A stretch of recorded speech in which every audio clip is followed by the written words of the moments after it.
Un autre pan de mon histoire et de ma géographie. Une autre cité impériale. Fès, la ville de ma mère.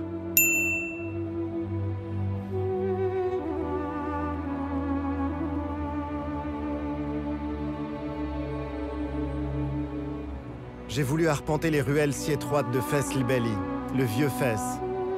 Certaines ne font que 50 cm de largeur. Un labyrinthe où le désordre n'est qu'apparent. Pour se promener dans Fès, il faut s'abandonner, s'ouvrir à la surprise.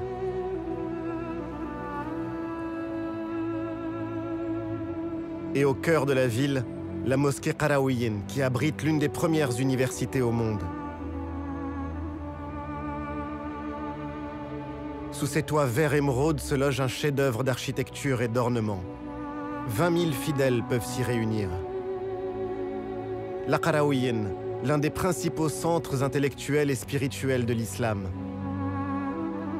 L'université a été fondée au IXe siècle par une femme, Fatima al-Fihriya, dont on dit qu'elle y a investi toute sa fortune.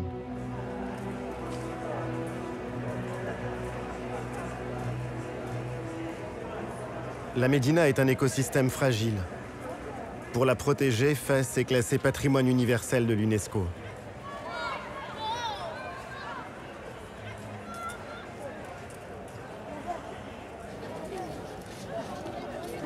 Depuis quelques années, la vieille ville de Fès renaît. Ses monuments, ses maisons sont restaurées. Les habitants ont retrouvé la fierté d'y vivre. La Médina a été sauvée. Ses traditions aussi. Comme le travail de ces tanneurs au milieu de cuves parfois centenaires. Un travail dur, épuisant. Les odeurs sont si puissantes que les tanneries sont à l'écart des quartiers résidentiels.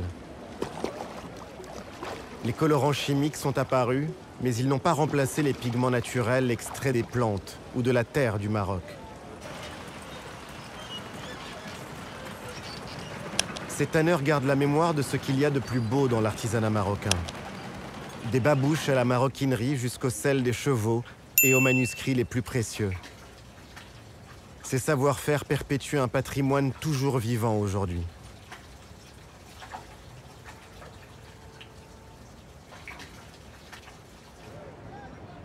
Fès est le modèle de la ville au Maroc.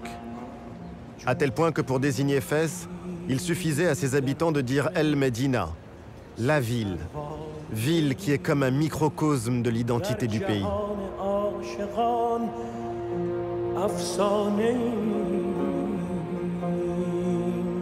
اولی خود را به شمع نزدیک